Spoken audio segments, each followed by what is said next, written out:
said, we're going to be diving in to some benefits of canning. I'm going to be mentioning some of my favorites, but there are definitely going to be some more that you can probably think of. First, I want to talk about what we're doing in the first place. What we're trying to do is we're trying to prevent food spoilage, right? And so that is what canning does. Canning helps us stop the natural occurrence of food spoilage. This is a natural thing. We want to stop our food from spoiling. We want to preserve it in its best state. And so food will spoil naturally for a number of reasons. As you see, I have a list over here on the side, the microorganisms and enzymes on food that cause our food to spoil, air, light, damage, temperature, and just time overall will naturally cause our food to spoil. And we want to stop that. And that is what home canning does. It stops food spoilage. Another benefit is that it allows you to eat food that is out of season. And so depending on where you live, like I am in upstate New York. And so we have very short seasons of certain foods. So certain things are not available fresh, that is, all throughout the year. So like say, for instance, we're in our green bean season. We got about maybe 2 months of green beans that we can take advantage of it. So what you're going to do, take advantage, harvest it. Maybe you're growing it or you're getting it from the farmer's market, and then you're going to can it. And then you're going to have that all throughout the year into the next season. So you know that you are eating those green beans from your area that you either grew yourself or that you got from a farmer's market or your local grocery store.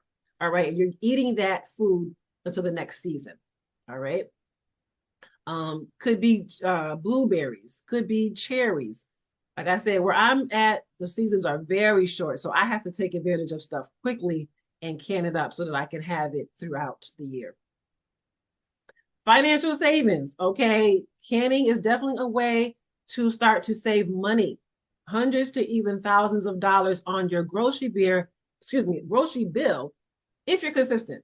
Okay. So over time, you will start to see the savings. One example, say, you notice carrots go on sale 10 cents a pound, right? And we've seen this happen. Something goes on sale and it's like, yeah, I can afford it, but what am I going to do with all them peaches? It's going to go, so we never take advantage when we see those types of sales, buy one, get one free type of thing. And we don't take advantage because we're like, yeah, it's going to go bad before I ever get a chance to eat it. And so this is where we can take advantage of those sales, right?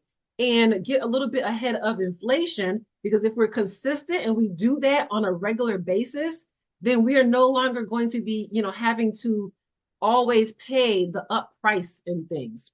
We're still eating on our 10 cents a pound carrots for the next year, right? While the price of carrots is constantly going up. So this is, again, one way to save money on our grocery bill. Another benefit is the control it gives us of the ingredients inside. You know exactly what's inside. First of all, you can see through the jar, right? Right. But second of all, you're the one that did it. It was in your kitchen with your hands, with your ingredients. You know what's in it. You can pronounce everything that's inside, because y'all know how these nutrition labels are, right? We look on the back, the ingredients label, and we can't pronounce hardly anything on there. You should be able to pronounce everything inside these jars. Okay, so it's giving you control of the ingredients. You may be trying to cut down on sugar, cut down on sodium. Some of us, we don't like to eat any type of pork or pork byproducts. And a lot of things are not listed on the nutrition label, okay, because they can't put everything on the label.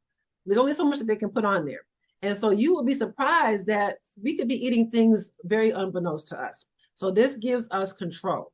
Like these two pictures on the right, with what's in a little tin, has a wonderful label on it. I know it happens to me all the time. I see something, it looks amazing. The picture, the label, chicken noodle soup. Oh my God, it looks amazing. You get it home, you open it up, and you're looking for the chicken. Like, wait a minute, the label, this does not look like the label. Okay, so this gives you control of what's inside the jar. All right. I personally believe that it also helps us to eliminate some of this food waste and food shortages that we're going through. Okay. So what I mean by that is this picture on the left. It's not me, but it is me. Okay. This is me every night before trash night. Okay. Scooping out whatever I feel is about to go bad. It might not make it till next week. Okay. I'm scooping stuff out. Oh, this about to go bad. This done went bad. This about to go bad. This done went bad. Right. And then into the garbage it goes. But if you glance in this refrigerator, there are several things that I can see that can be home canned. I'm looking at oranges. I see carrots, apples, what she got in there? Some peppers in there. All those things can be home canned. And guess what? It can last us over a year. So instead of letting it go bad within a few days, why not preserve it? And it's not all doom and gloom. They make great gifts. Put a bow on it, boom, instant gift. Okay. Oh my God, you made this. Oh, thank you. Oh my God, jelly. You made your own jelly. People love it. Put a little basket, boom, instant gift. It's also a method of doing for self. So I have a quote here from the Honorable Elijah Muhammad saying we must rise up to do something for ourselves before we're forced to do it. And so, when we're home canning, it's giving us a sense of freedom, you know, especially like maybe you're someone that's growing your own food. And even if you're not, it's still giving you a level of freedom. Another one is convenience. Now, this is one that I get in trouble with because I'm quick to grab a jar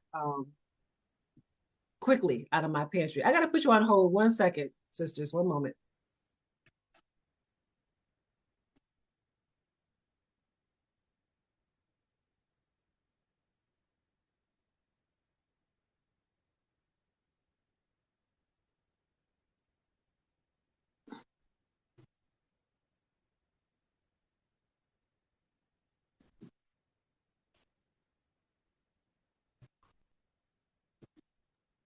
Sorry about that. Had a little coughing spell. Pardon me. So, yes, the convenient aspects to be able to just reach and grab a couple jars of something to complete your meal. I personally have long days. I will look up, it's 7 o'clock, and it's just like, oh my God, what's for dinner? And to be able to grab a few things to complete your meal is definitely priceless. Again, not all doom and gloom, like I mentioned, fun activity, something to do. In this picture on the right is a picture of my grandson, and we were making applesauce. And it was a homeschool project, but there was so many lessons involved. I mean, we were dealing with the food chart, where does apples fall on the food chart? We were dealing with nutrition. We were dealing with there was math involved. There was science involved. There was so much involved just in this one activity. So definitely something to do and to consider doing with your children or grandchildren, just under supervision, of course. Now we will let's get serious. It definitely is something that's going to help to prepare us in a possible emergency. Okay, it's offering us food security. And so there was a time that this picture on the left, we would have thought was very far-fetched. Like, okay, really, the shelves is empty, was nothing on the shelf. Well, yeah, now we see that, yeah, this can definitely happen. And so this is giving us, a method to store up food in our homes so that we are not affected when things like this occur. Because we're not out of the woods yet. We're seeing this here and there on an ongoing basis. And an emergency could be a number of things. So it doesn't necessarily even have to be this type of thing. It could be a financial situation. Maybe you lost your job, or maybe you're trying to save money for the week. You got a bill coming up, and it's like, hey, I need an extra $50. You know what? Let's we're not gonna go grocery shopping this week. We're gonna eat what we got stored up. Okay. We know it's gonna be delicious. We know we know it's all good. And so we're gonna rely on our home canned food to get us through for this week. All right. Um, Maybe you're not feeling well and it's difficult for you to get out to get food. This is another way that it's going to get us through some hard times. So we want to start off trying to establish maybe at least 3 months of food, home canned food items, and then move from there until we can get to that year mark. It's going to take time, but one jar at a time we can get there.